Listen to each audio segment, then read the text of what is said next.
I know all of us love food, but one of my favorite foods was in Europe, and it was Danish. So we got that in France. I got that pretty much everywhere. It was a great food to eat. And a Huffington Post actually said what countries had the best food, and it was like the top 10, and France was actually the number 3. So I went all through France. We worked our way down through the Netherlands on the west side, and then we made our way down pretty much all the way through France, came up to Switzerland, and then made our way back down to Nice, France, and then through Nice we took the coast all the way up to Venice, or to Milan, and then to Venice, and we flew out from there.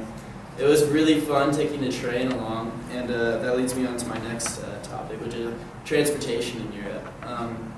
Transportation was a bit edgy at times because we didn't have a car. We weren't old enough to rent a car.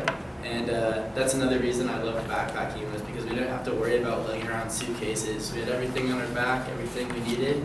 So once we made our way to the first train, we were trying to go to Paris from Amsterdam. And they told us it would be 4 days before we could do that. And me and Robert's problem was we didn't plan anything out, so we just said, screw it, we're going to go to Europe. And we jumped on a plane, and we were there 9 hours later. So we were in Amsterdam just kind of butting our heads together because we didn't plan anything out. We didn't set our trains up, so we ended up hopping on the back of a train and kind of, what's that word?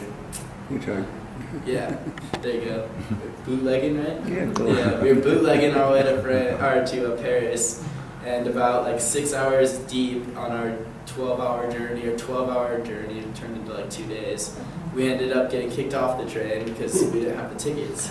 So we ended up in Strasbourg, France, and Strasbourg was pretty nice. And we said, hey, this is cool. We're on the glades of France, so we said, let's go to Colmar. And Colmar is the wine country of France.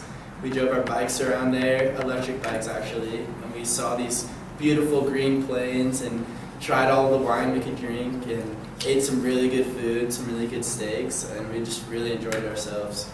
So the food is unspeakable. I can't even compare it to anywhere else I've been. But I've traveled quite a bit. I love Mexican food because we lived in the Great California, but the food there was crazy. But they didn't have any Mexican food, which is crazy. So the next thing I'd like to go on to is there's a Huffington Post called "What You Should Know Before Backpacking Europe," and I punch myself in the leg every time I read that because I was researching for the speech, and they told me everything I would have needed to know, and I made every single mistake on the list. They said you need toilet paper just in case you run out. You need extra money. You need certain things, a lock for your backpack so you don't have to walk into the restaurant with your big smelly backpack.